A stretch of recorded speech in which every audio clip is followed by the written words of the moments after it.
गजानन रे पावंदू देव गजानन रे याला पाहता सुखरूप झालो पूर्ण दया गण रे पावंदू देव गजानन रे भारतामध्ये अनेक पटचित्र परंपरा आहेत. पटचित्र म्हणजे पट्टीवर काढलेले पारंपरिक कथाचित्र.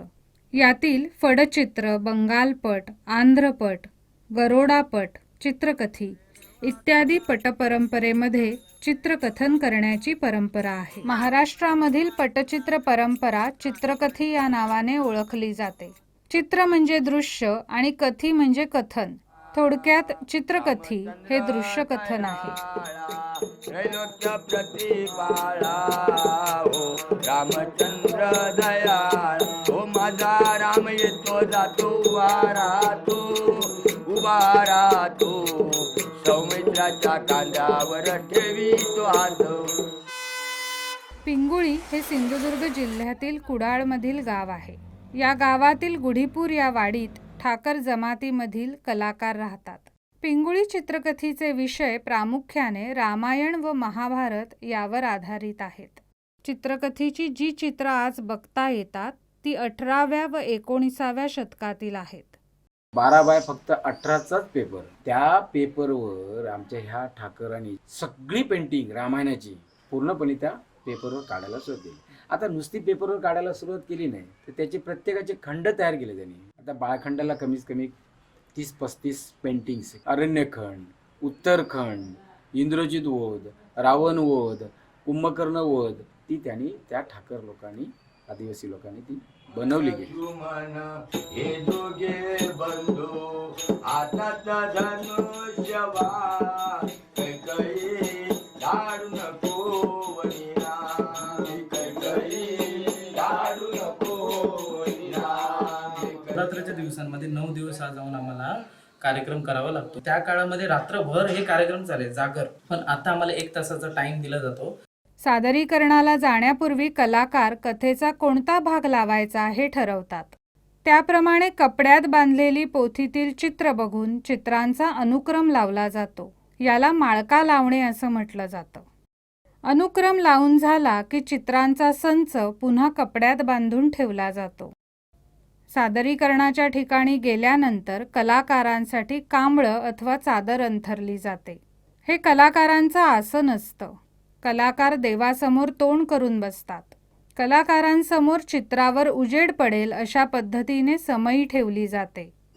एकीकडे ही तयारी सुरू असते तेव्हा दुसरीकडे मंदिरामध्ये कार्यक्रम सुरू होत आहे हे गावातील लोकांना समजावं म्हणून मंदिरातील मानकरी ढोलवादन सुरू करतात. साधारणपणे एका सादरीकरणात 3 कलाकारांचा सहभाग असतो. मांडीच्या समोर ते फळीच्या साह्याने पेंटिंग लावलं जायचं. 25 ते 30 पेंटिंगचं एक पोती म्हणजे एक ती स्टोरी. मुख्य कलाकाराच्या डाव्या बाजूला पोथी असते. त्यातील पान तो त्या फळीवर ठेवतो. पोथीचं पहिलं पान गणपतीचं असतं. गणेश वंदनेने पोथीची सुरुवात होते. त्यानंतरचं पान हे सरस्वती आणि कविजन भक्त यांचं असतं. सरस्वती स्तुती झाली की मुख्य कथाभाग सुरू होतो.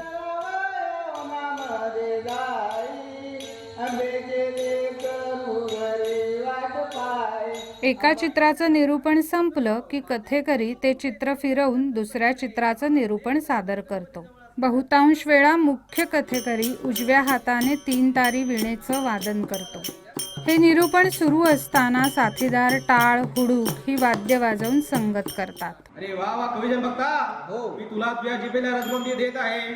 परंतु तू काय केलं पाहिजे भविष्यात आता कलियुग येणार आहे. हो चित्रकथेच्या मौखिक साहित्यात संस्कृत प्रचूर मराठी व मालवणी भाषेचा वापर होतो.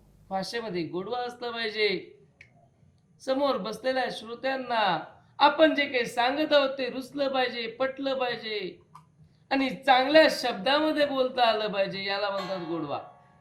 मला बरं काही येतं, मला बरंच काही सांगता येतं, परंतु समोरच्या अंकात समाधान नाही तर त्या सांगण्याचा काही उपयोग नाही.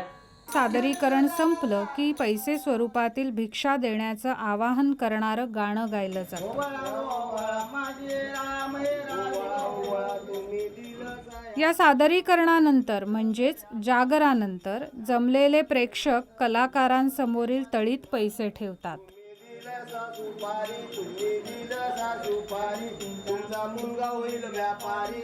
त्यानंतर सामूहिक आरती म्हटली जाते.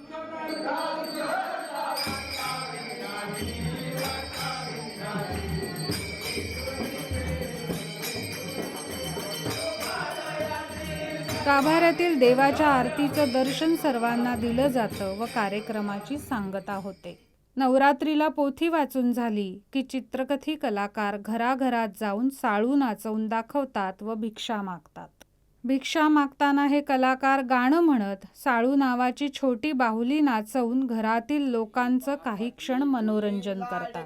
नवरा मागते आपल्याला ग, नवरा मागते आपल्याला. चित्रकथी लोककला असल्यामुळे त्यातील कथनात महाराष्ट्रातील लोकरामायणाचे अनेक संदर्भ वापरले जातात.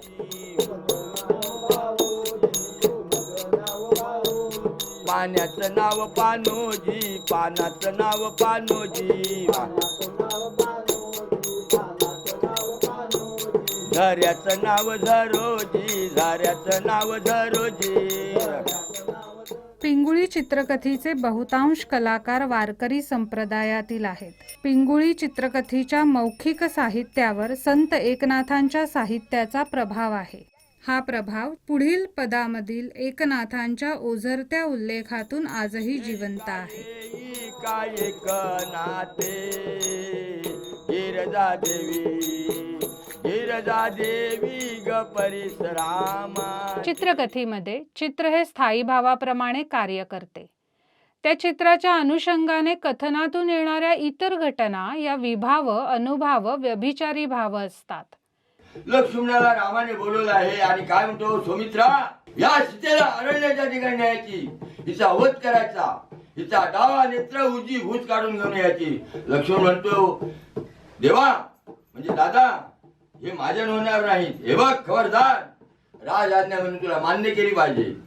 चित्रामधल्या प्रसंगात लक्ष्मणाने सीतेला अरण्यात आणून सोडलेला आहे. मृत्यू सूचित करणाऱ्या या चित्राचा स्थायी भाव शोक आहे तर रस करुणा आहे.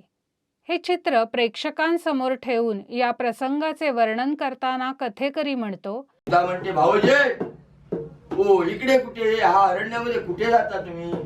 हो माझ्या माहेरीच्या वाटेला गायीच्या गोठण्या आहेत, वन गायी गोठणीमध्ये बसलेल्या असतात, इकडे गंगा वाहते, या वाटेला केळीच्या बना आहेत. मग लक्ष्मण त्या वहिनीला काय म्हणतो, वहिनी अगं पाऊस ह्या राज्यातला गेलेला आहे, त्यावेळी तळ सुकले, केळी मरून गेल्या आणि गायी होत्या त्या पळून गेल्या. होय मग हे ऐकल्यानंतर पुढे गेल्यानंतर सीता रडायला लागली, ढळढळ्या रडते आहे. आणि लक्ष्मण तिची समजूत काढता काढता कुठे गेले, घोर अरण्यामध्ये गेलेले आहे. घोर अरण्यात जाऊन सीतेला खाली उतरली आणि लक्ष्मणाने हातातली तलवार काढली आणि सीतेचा वध करायला गेलेला आहे लक्ष्मण. इथे ओसाड दिसणारी जमीन, सुकलेली तळी, मेलेली केळीची झाडं इत्यादी उद्दीपन विभाव आहेत.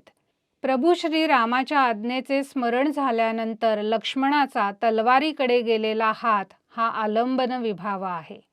सीतेचे ढळाढळा रडणे, पुढे तिला लागलेली तहान हा अनुभाव आहे.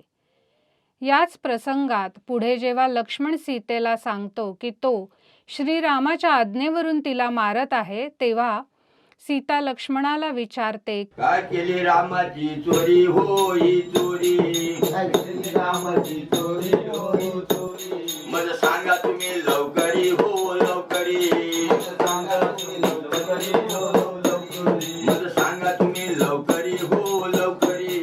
इथे तिला येणारा राग, जाणवणारी हतबलता हे व्यभिचारी भाव आहेत.